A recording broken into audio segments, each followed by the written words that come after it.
It's something people don't even think about doing. They don't even give it a second thought. They come out to their car on a cold morning, they turn it on, and then they head back inside while the car warms up.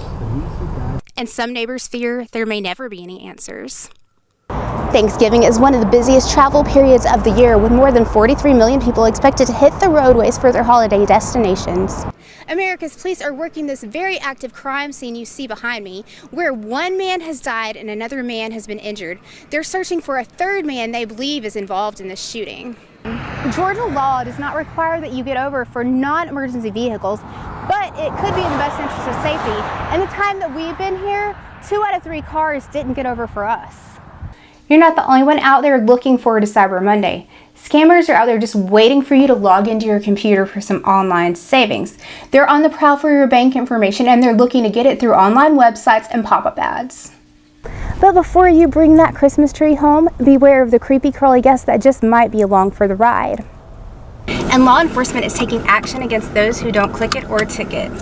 Now, one very important thing for every family to have in case of a fire is an escape plan. If you've been to the gas pump lately, you might have noticed a welcome surprise. Gas less than $2 a gallon. This large room you see here behind me is Cold Dock, and it allows for the safe delivery of frozen food and fresh produce.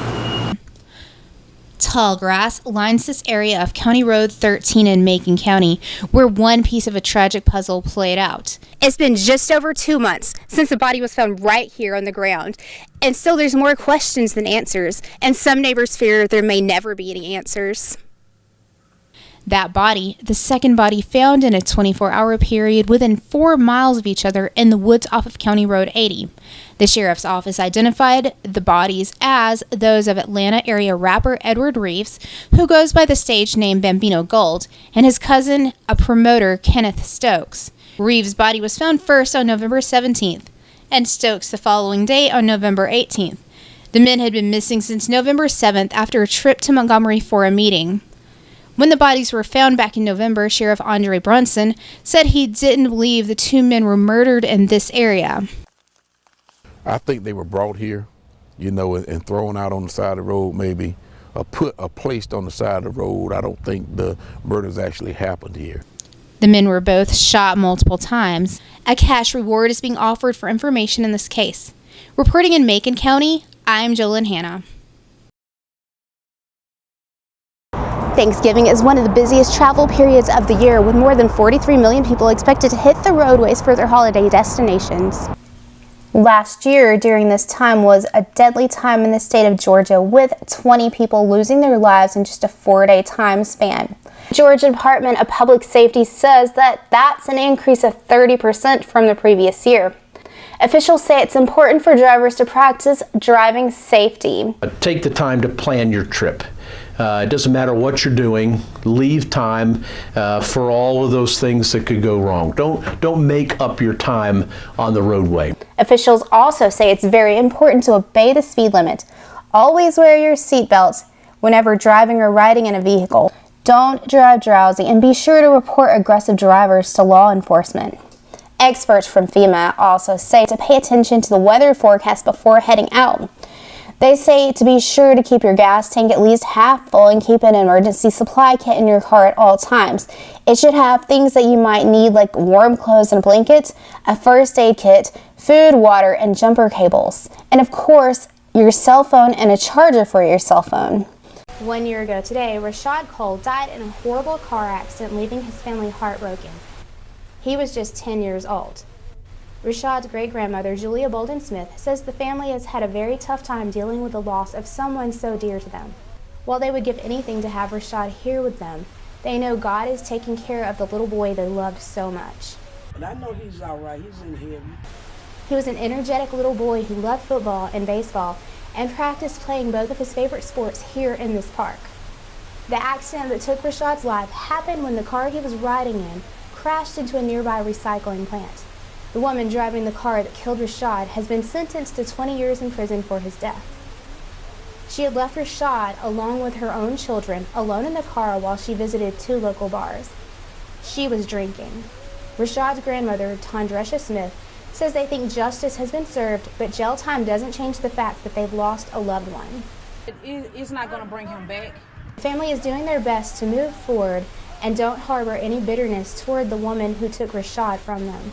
Hello, and thank you for trusting News 3. I'm Jolyn Hanna. We begin tonight with an update on a deadly shooting in Columbus. Police say 20-year-old Reginald Wardlow Jr. has turned himself into police in connection with the shooting death of 19-year-old Tony Allen on Swan Street. Wardlow is charged with involuntary manslaughter and reckless conduct in connection with Allen's death. Allen was found dead following the shooting on Wednesday morning. Wardlow will make his first court appearance next Wednesday morning at 8. New details in the case of a Columbus standoff that lasted almost 12 hours. It happened Thursday at the Hampton Place Apartments. Authorities have identified the suspect as 58-year-old Anthony Harrelson. Today, authorities say he's facing multiple charges. Those charges for Harrelson include 1 felony count of obstruction and 1 count of possession of a weapon during the commission of a crime. Authorities say they were trying to evict Harrelson when the standoff began. And encountered the individual in the apartment. He had a gun in his hand. He said that we would have to kill him to get him out. Fortunately, no one was hurt in the standoff. In other headlines, the funeral service for former Muskogee County Sheriff Gene Hodge was held Thursday afternoon. The service was held at Northside Baptist Church in Columbus. A law enforcement motorcade led the processional to Park Hill Cemetery, where Hodge was laid to rest. Hodge served the community for 20 years. Making news today, Historic Westville's grand opening in Columbus is coming up very soon.